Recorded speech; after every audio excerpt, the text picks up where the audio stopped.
ভারতের এক টাউট ও বাংলাদেশি দুই মেয়েকে আটক করল বিএসএফ। ঘটনা সোনামুড়া থানাধীন শ্রীমন্তপুর শাহাপুর এলাকায়। ভারত এবং বাংলাদেশের মধ্যে সম্পর্ক তেমন একটা ভালো নয়, প্রায় যুদ্ধ লাগালাগির অবস্থা, যার ফলে ভারত বাংলাদেশ সীমান্তে লাগোয়া এলাকাগুলিতে অতিরিক্ত ভারতের সীমান্ত রক্ষী বাহিনী নিয়োগ করা হয়েছে।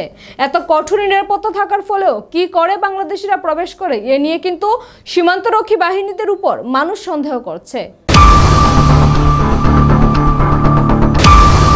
ভারতের এক টাউট ও বাংলাদেশের দুই মেয়েকে আটক করল বিএসএফ। ঘটনা সোনামুড়া থানাধীন শ্রীমন্তপুর শাহাপুর এলাকায়। ঘটনার বিবরণে জানা যায়, সোনামুড়া থানাধীন দুর্গাপুর গ্রামের কাশেম মিয়ার ছেলে রাজিকুল ইসলামের ঢাকা কামরাঙ্গাচরের আব্দুল্লাহর সরকারের মেয়ে শান্তা ইসলাম বয়স 15, ঢাকা গোবিন্দপুর মধুপুর থানার হালিম হাসানের মেয়ে সঞ্জিতা আক্তার বয়স 19। তারা শ্রীমন্তপুর এলাকার শাহাপুর দিয়ে বাংলাদেশে নামতে গেলে তখন শ্রীমন্তপুর বিএসএফ বাহিনী তাদেরকে আটক করে সোনামুড়া থানায় প্রেরণ করে। সূত্র মারফত জানা যায়, ইন্ডিয়ান টাউট দুর্গাপুরের রাজিবুল ইসলাম ওই দুই মেয়েকে বাংলাদেশ থেকে এ রাজ্যে এনে বিভিন্ন খারাপ কাজে অতিবাহিত করে। বর্তমানে সোনামুড়া থানায় তাদের বিরুদ্ধে একটি মামলা হাতে নিয়েছে। আগামীকাল এদেরকে কোর্টে সোপর্দ করা হবে। অন্যদিকে গতকাল রাতে গোপন খবরের ভিত্তিতে সোনামুড়া থানার পুলিশ থানা এলাকার কমলনগর ঘাটিগড় এলাকা থেকে দুজন ভারতীয় নাগরিক এবং একজন বাংলাদেশিকে আটক করে আজকে তাদের কোর্টে সুপর্দ করা হয়। প্রশ্ন হচ্ছে, সীমান্ত এলাকাগুলিতে নিরাপত্তা বাহিনী চাদরের মতন দেওয়া হলেও কি করে বাংলাদেশিরা এই রাজ্যে প্রবেশ করে? সীমান্তের যদি এই ধরনের অবস্থা থাকে, বাংলাদেশ থেকে জঙ্গিরা এই রাজ্যে প্রবেশ করতে কোনো দ্বিধাবোধ করবে না। গতকাল 15 তারিখ রাত্রিবেলা 2টার সময় আমরা একটা গোপন সূত্রে খবর পাই যে কমলনগরে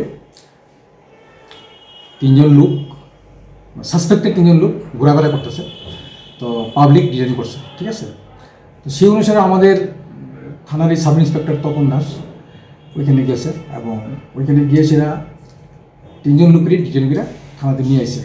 এর মধ্যে দেখা গেছে একজন বাংলাদেশি আর 2জন ইন্ডিয়ান, সম্ভবত তাদের সাহায্য নিয়েই তারা ইন্ডিয়াতে ঢুকছে। তারপর আজকে 16 তারিখ আমাদের সোনামুড়া থানার আন্ডারে শ্রীমন্তপুর বিউপি একজন অফিসার আর 3জন লোকরে ডিটেইন করে থানাতে এনে জমা দিছে। এর মধ্যে 2জন মহিলা যাদের মানে পরিচয় জানা গেছে বাংলাদেশি, আর একজন পুরুষ লোক যে ইন্ডিয়ান, সোনামুড়া এরিয়াতে তার বাড়ি। সম্ভবত সে মানে তার সহযোগিতায় সে মানে তারা ইন্ডিয়াতে প্রবেশ করতে পারছে। স্যার, এই বাংলাদেশি মহিলাটির নাম কি স্যার? বাংলাদেশি মহিলাটি হলো, একজনের নাম হচ্ছে সঞ্জিতা আক্তার, আচ্ছা, তো 19 বছর বয়স। আর একজনের নাম হইল শান্ত ইসলাম, বয়স মাইনর 15 বছর। আর ইন্ডিয়ান যে টাউটটা স্যার, ইন্ডিয়ান যে ছেলেটা যুক্ত ছিল তার নাম হচ্ছে রাজিকুল ইসলাম, হের বাড়ি সোনামুড়া দুর্গাপুর এরিয়াতে। আচ্ছা, এদের কি স্যার আজকে কোর্টে উঠানো হবে স্যার?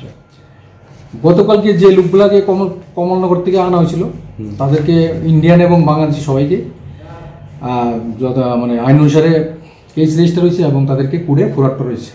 আচ্ছা, এবং আজকে বিএসএফ যে সমস্ত লোকগুলাকে আমাদের কাছে হ্যান্ড ওভার করছে, বাংলাদেশি 2টা মেয়ে এবং একটা ইন্ডিয়ান ছেলে, তাদেরকেও যথারীতি আমাদের কেস রেজিস্টার হয়েছে এবং তাদেরকে কোর্টে ফরওয়ার্ড করা হবে। নিজস্ব প্রতিনিধি রিপোর্ট, এশিয়ান টাইমস।